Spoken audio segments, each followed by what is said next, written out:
The Florida Gators official visit list this weekend could change their 2026 class completely.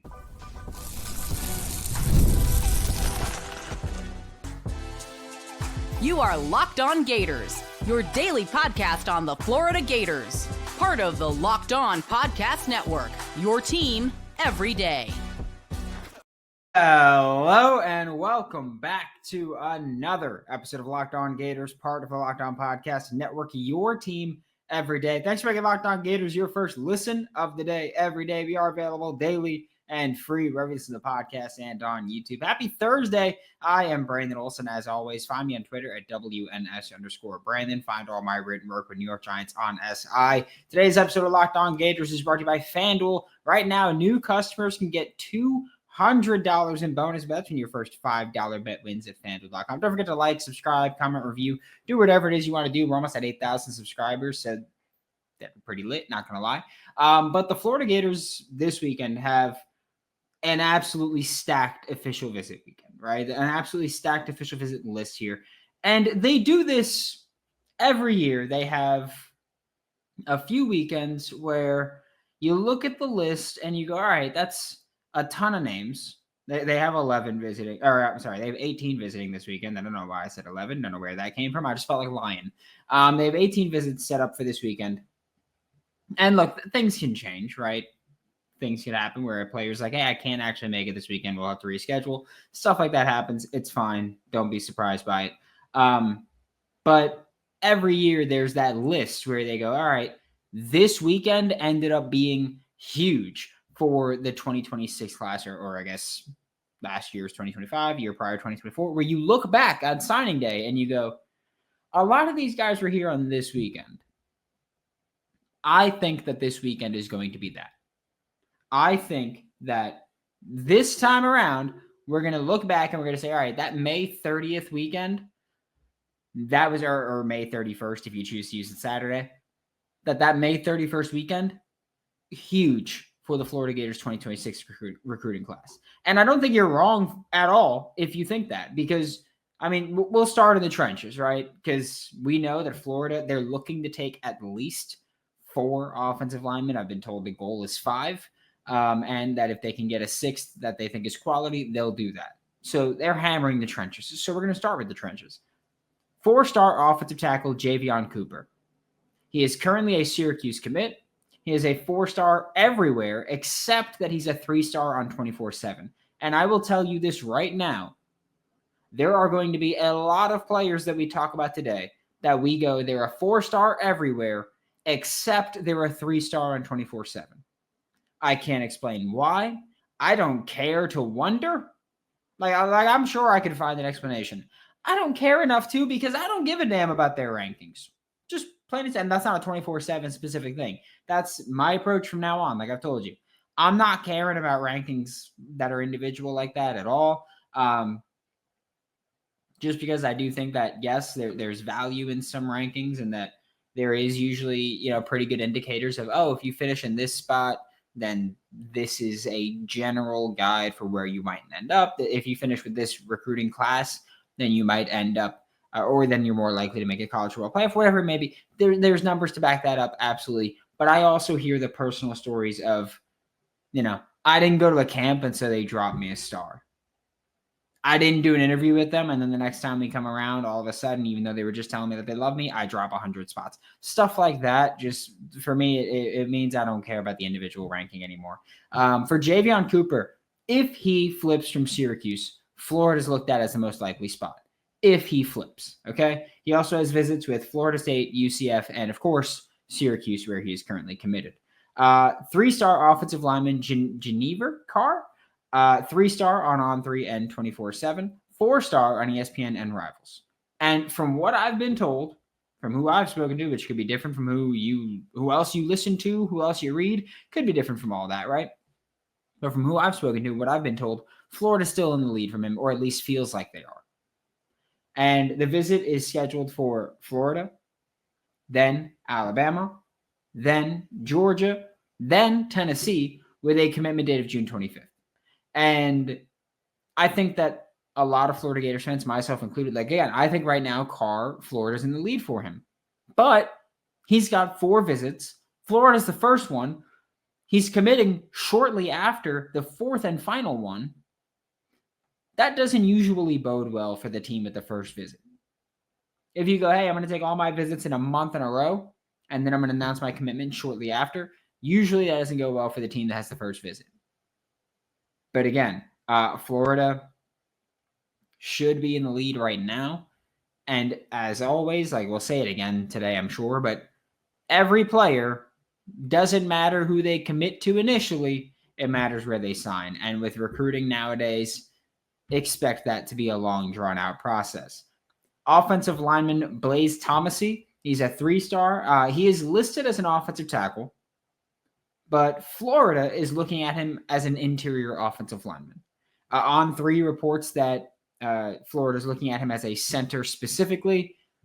That's their reporting. I'm not disputing that. I just didn't really care to ask because I know how fluid that is. So On3 reports they're looking at him as a center specifically. All I know is interior offensive lineman. He's a 3-star everywhere, except he's unranked on ESPN, and a very interesting top 5 because his top 5 is Florida, Duke, Stanford, TCU, and Tulane.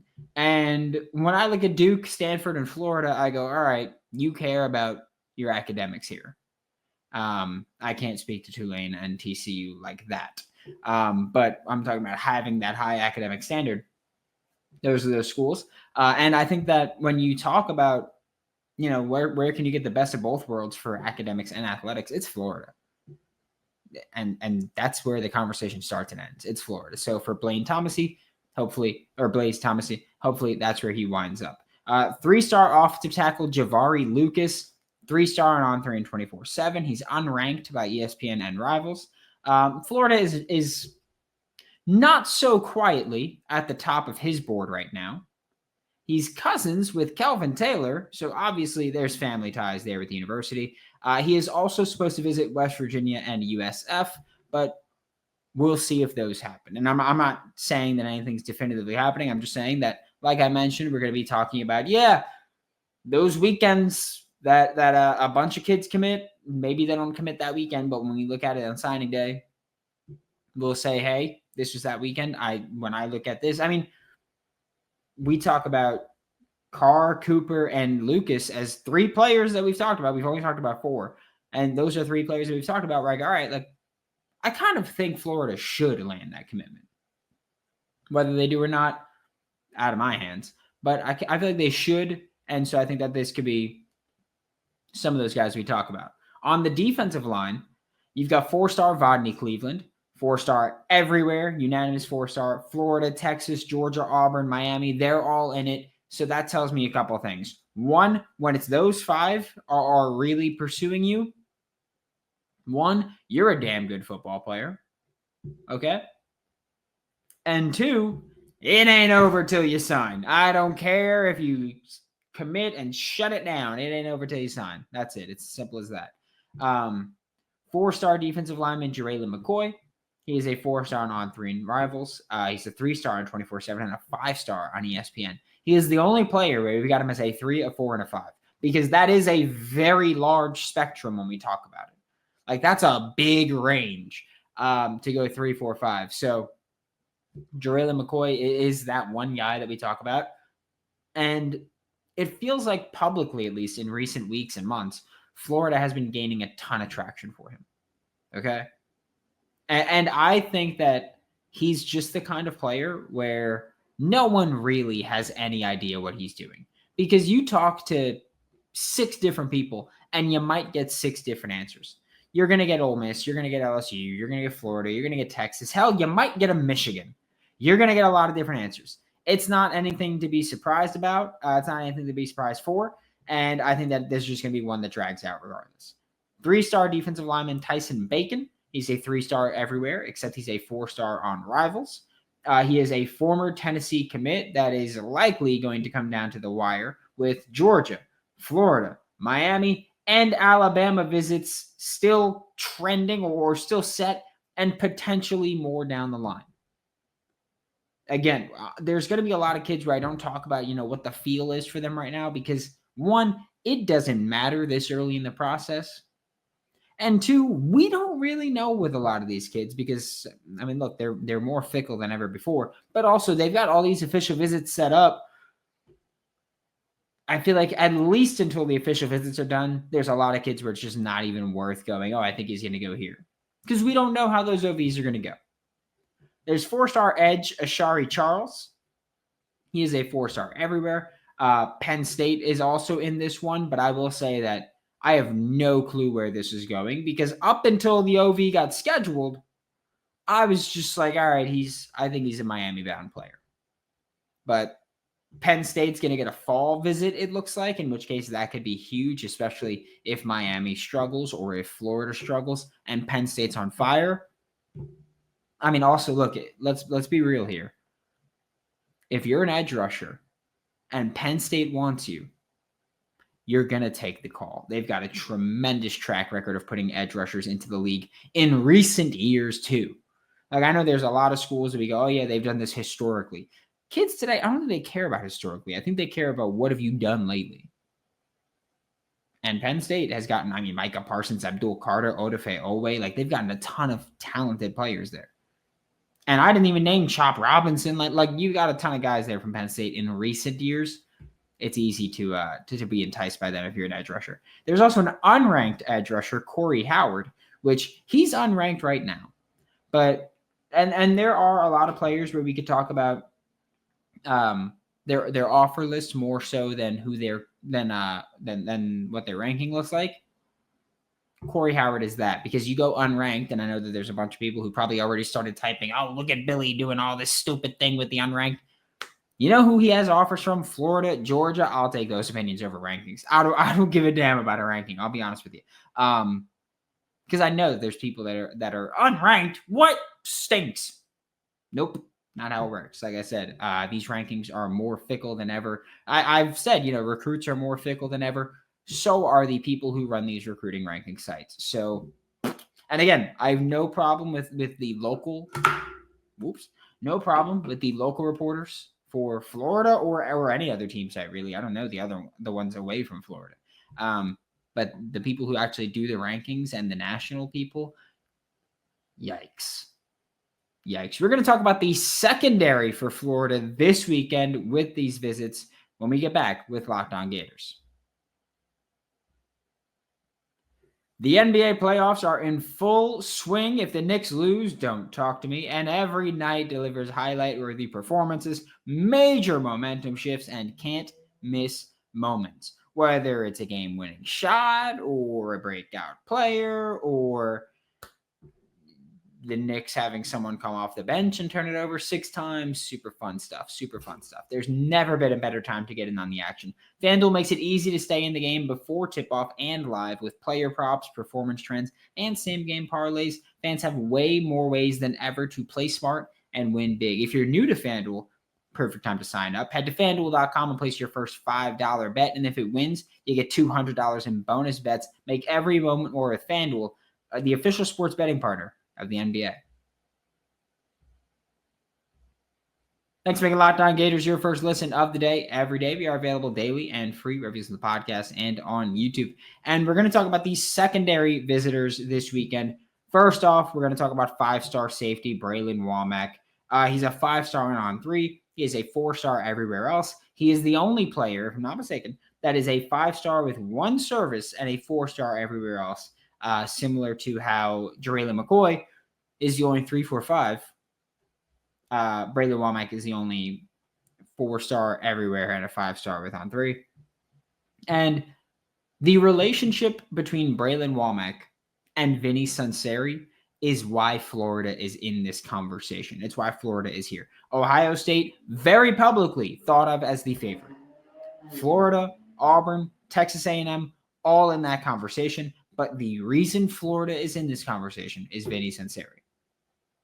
That is not me being dramatic or exaggerating anything. Vinnie Sunseri got hired by Florida, and it felt like, 2 days later, it came out, if it even took that long, that, hey, all of a sudden Florida's in on Bralan Womack because he's got a great relationship with Vinnie Sunseri. Vinnie Sunseri was at Jacksonville State before that. Bralan Womack wasn't going to Jacksonville State. Wasn't going to happen. However, when Florida brought in Vinnie Sunseri again, it became reported that, hey, all of a sudden, Florida's really in on this one. And so that's not super surprising of landing that one. I don't think anybody's or of landing that official visit. It's not super surprising because, again, this was reported. Oh my God, it's been almost half a year already. It's been like 5 months since Vinnie Sunseri got hired. And it's been reported since then that, hey, Florida is in for it on Bralan Womack. And so Florida in there, again, not leading, but the fact that you've got your foot in the door and you have for months and you've got all this time to build up that relationship feels at least a bit promising. 4-star corner CJ Brona. We talked about him earlier this week. Like we talked about all the flip targets that Florida has visits scheduled with. CJ Brona is a 4-star everywhere. He is currently committed to Nebraska. And Florida has a ton of momentum here, right? Ton of momentum there. They've got the local pull there as well. Florida State and Penn State are chasing as well. But right now, at least from what I've been told, feels like Florida or okay, let me rephrase that for a second. It feels like Florida or Nebraska are the most likely options. Florida and Penn State, or Florida State and Penn State, still very much in it, but they're a distant third and fourth behind Florida and Nebraska. 4-star safety Caden Hall. He is a 4-star everywhere except a 3-star on 24/7, and you're going to hear that a lot over the next, even 3 or 4 minutes. You're going to hear that one a lot. With Caden Hall, from people I've spoken to, which, again, this is one of those recruitments where like you really don't have much of a feel for it.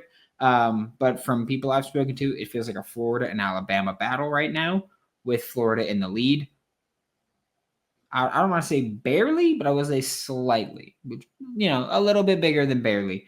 And so Caden Hall, Florida's in the lead there.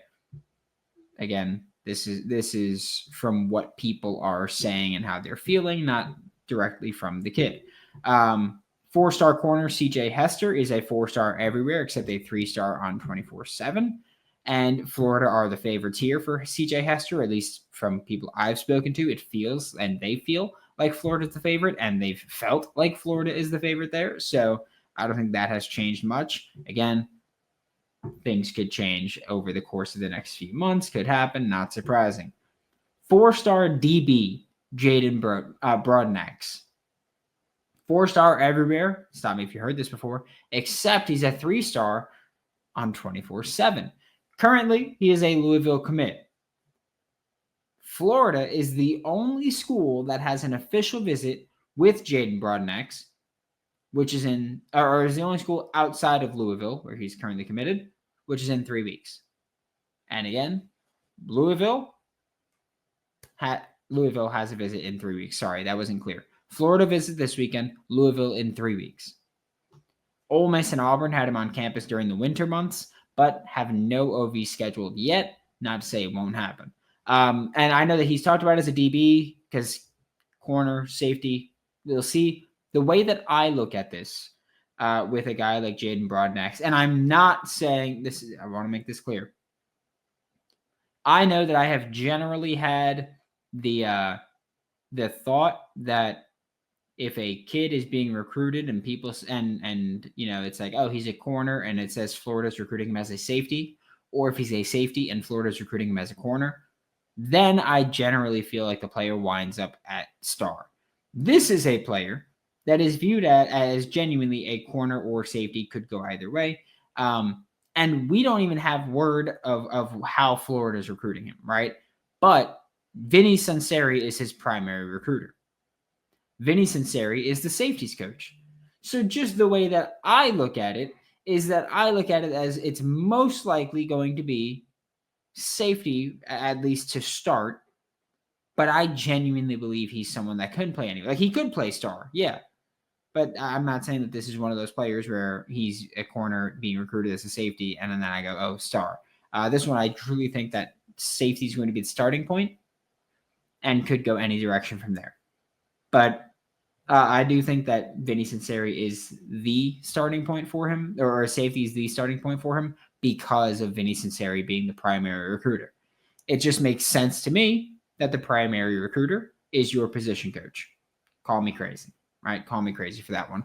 We do have 4 more players to talk about for today, and the reason that they are the end is only because it's not as grouped up as the other positions of trenches or secondary. This is all the other guys on campus this weekend.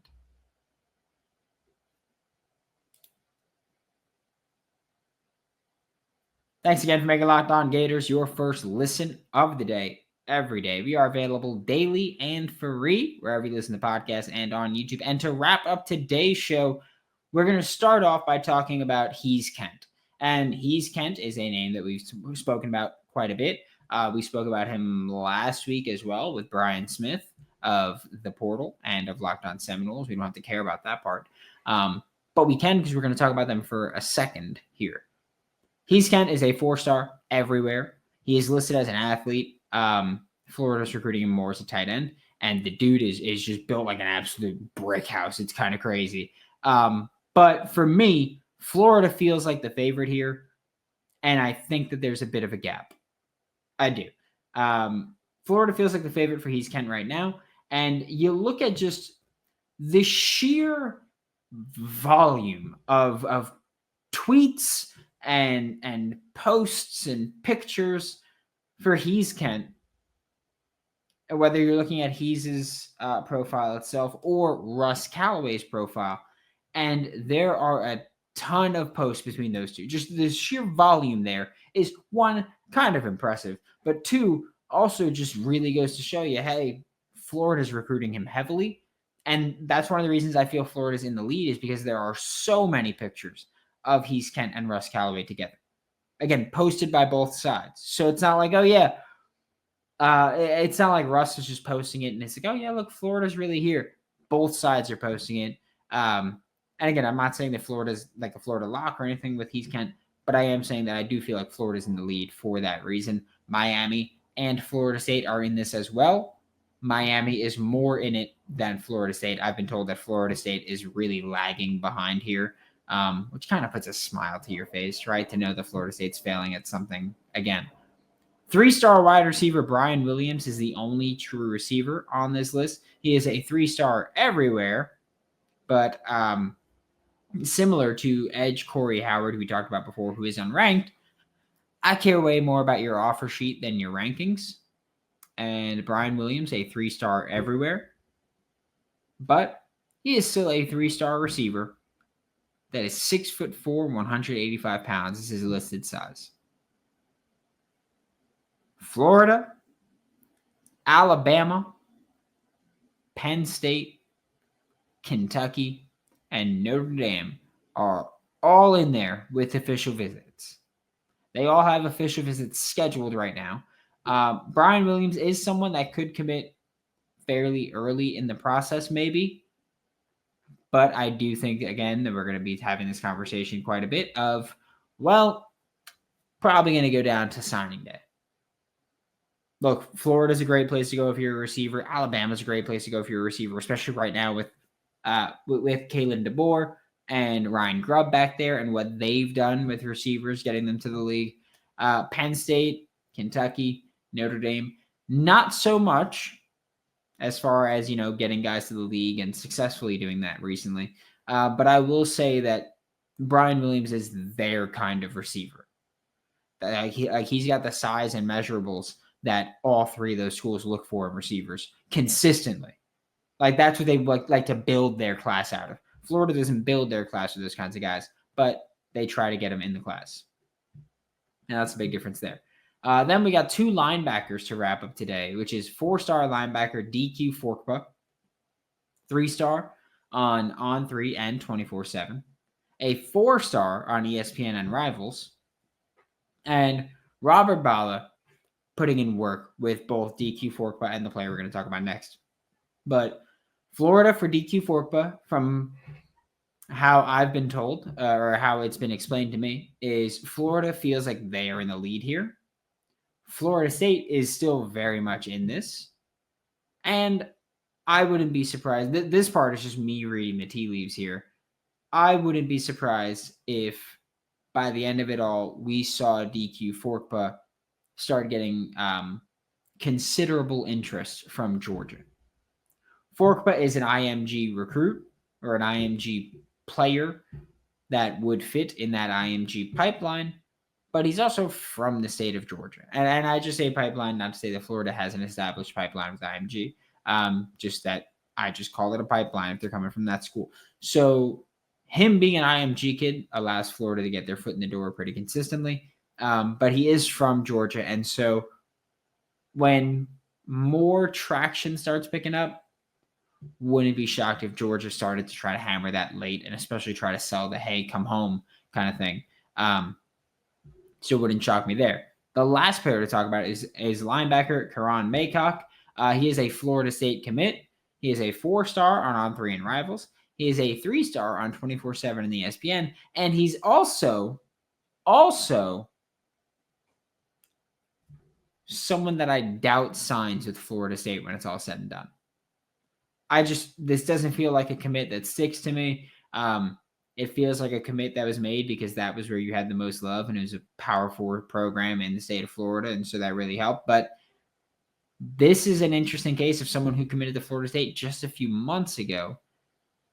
And it feels like from a few people I've spoken to now, it feels like it's more likely that Karan Maycock winds up at Florida or Miami than it feels like he winds up at Florida State. And that's such a peculiar recruitment, but it's how people I'm speaking to feel about the recruitment right now of, well, not too sure about Florida State anymore, especially if things don't go the way that they're anticipating defensively or just this season success-wise. You know, if they have another down year, it's rough. I will say this for Florida State.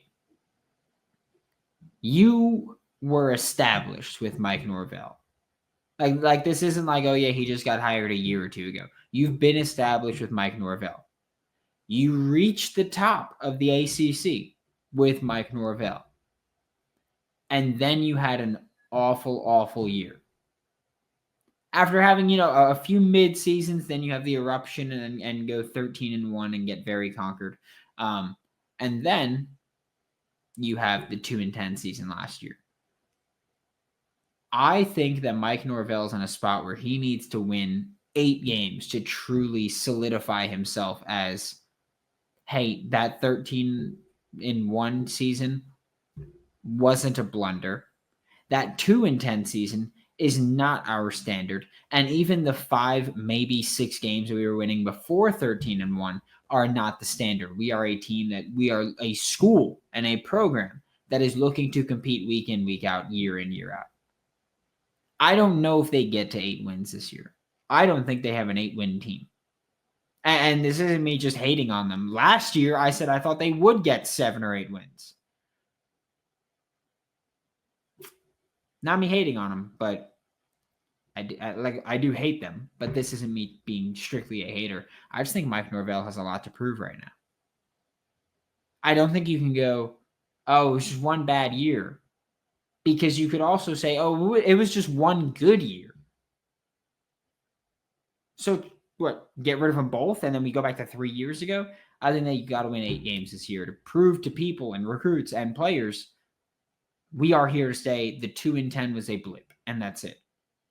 Which I don't know how many coaches have ever gone 2-10 and truly bounced back unless there were a ton of injuries that piled up. I feel like usually, especially that late in your tenure at a school, usually you've got enough of a base set to where even if injuries do pile up, you're winning more than 2 games. But didn't happen.